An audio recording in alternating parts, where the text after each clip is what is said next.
कब्जा करना चाहते थे, खरीदना चाहते थे, लोगों से जबरदस्ती करना चाहते थे।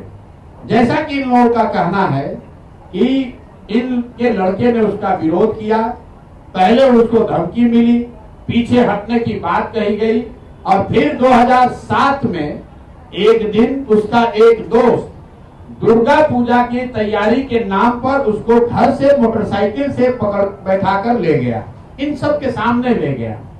और फिर इनको खबर मिलती है कि एक भीड़ ने उस बच्चे को, इनके बेटे को घेर कर पीटा है और इतनी बुरी तरह पीटा है कि वो ऑलमोस्ट मरणासन्न हो गए और उनको किसी सरकारी अस्पताल में नहीं ले जाया गया। वो कहीं सरकारी अस्पताल में नहीं गए, उस व्यक्ति को उठाकर दिलीप जायसवाल के नियंत्रण वाले MGA माता गुजरी देवी कॉलेज में, मेडिकल कॉलेज में ले जाया गया।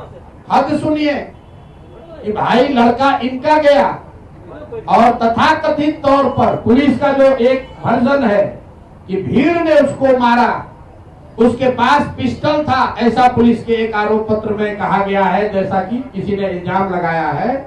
वो बच्चा 50 उसको 100 लोग रोड पर मारते रहे लेकिन उसके हाथ में पिस्टल है, उसने पिस्टल नहीं चलाया। और पुलिस को इसकी सूचना किसने दी? पुलिस के खुद के रिकॉर्ड के हिसाब से दिलीप जायसवाल ने खुद पुलिस को बताया कि एक भीड़ यहाँ पर है जो उनके घर से 2 किलोमीटर दूर है। देखिए कितने बड़े समाज सेवी हैं, कितनी चिंता उनको है।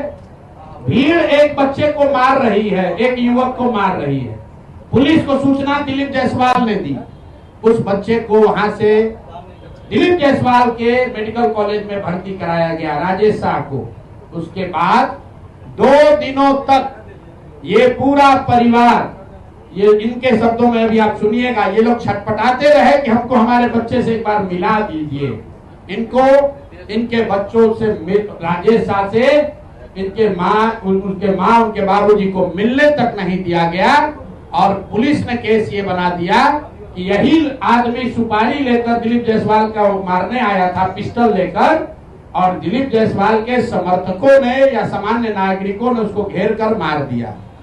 अब वहीं पे खत्म नहीं हुई बात, 1 साल तक करीब इनका FIR रजिस्टर नहीं किया गया है। उस जवान लड़के के मौत के सदमे से इनके पति, अमला देवी के पति और उस लड़के के बाप 2 बरस में बेड पर गिरकर उनकी मृत्यु हुई है। और तब से ये बूढ़ी माँ और ये बच्ची, उस व्यक्ति की बहन रीता जी, ये लोग तब से लड़ाई लड़ रहे हैं। हाई कोर्ट गए, मुख्यमंत्री के दरबार में गए, वहां से ऑर्डर हुआ कि इस पर तुरंत कार्रवाई की जाए। वहां का SP, अब नाम पिछली बार नहीं बताया था, आज बता रहा हूं, MK नायर, उसने MR नायक जो वहां के SP थे, उनकी पत्नी बजाबता आज MBBS करके डॉक्टर हैं। जरा पता कीजिए कि इस केस के बाद वो डॉक्टर कैसे बन गए। उस केस का IO SK दुबे, नाम नोट कीजिए, मैं सीधा नाम बता रहा हूं। SK दुबे जो केस का IO था, रिटायर होने के बाद दिलीप जायसवाल के मेडिकल कॉलेज में चीफ सिक्योरिटी अफसर के तौर पर उसने बाकायदा काम किया। और आप कहते हैं कि आपका कोई इसमें भूमिका नहीं है, आपकी कोई भूमिका नहीं है, कोई देखने वाला नहीं है। ये लोग जब कहीं न्याय नहीं मिला तो मुख्यमंत्री के दरबार में आए, मुख्यमंत्री के यहाँ से DGP ने फोन करके SP को बताया कि भाई तुम इतना गलत काम कर रहे हो, तुम, इनके जो शब्द हैं कि तुम FIR नहीं रजिस्टर कर रहे हो। SP ने बुलाया और अभी आप सुनिएगा उस लड़की से, उस राजेश शाह की बहन से, कि SP अपने सामने इनको बैठाकर इनका जो वर्जन है कि किसी अपराधी को इतना मार रहा था ताकि ये डर जाए, और फिर आकर कहा, जैसे आप पिक्चर में देखते हैं कि जिसको डराना होता है उसको, उसके अगल बगल में किसी को बुला के मारता है पुलिस। तो ये बता रही थी कि SP ने इनके सामने किसी अपराधी या किसी बंदी को मारा और मारने के बाद इनको ज्ञान दिया कि अरे तुम शादी वादी करो, अपना काम करो, ये सब कहाँ चक्कर में आप पड़ी है। और केस को फाइनल इन लोगों ने कर दिया। फिर ये लोग हाई कोर्ट गए, इनके हिम्मत की आप दाद दीजिए, हमारी आपकी हिम्मत टूट जाएगी।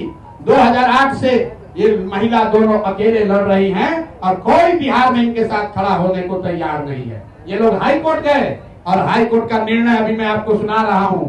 हाई कोर्ट ने कहा है कि सीआईडी को इसको जांच करके तुरंत इस मामले का निपटारा करना है और अभी तक उसका कोई खोज खबर नहीं है। पुलिस रिकॉर्ड में कहीं नहीं है कि राजेश शाह की मृत्यु कैसे हुई, भीड़ के मारने से हुई कि अस्पताल में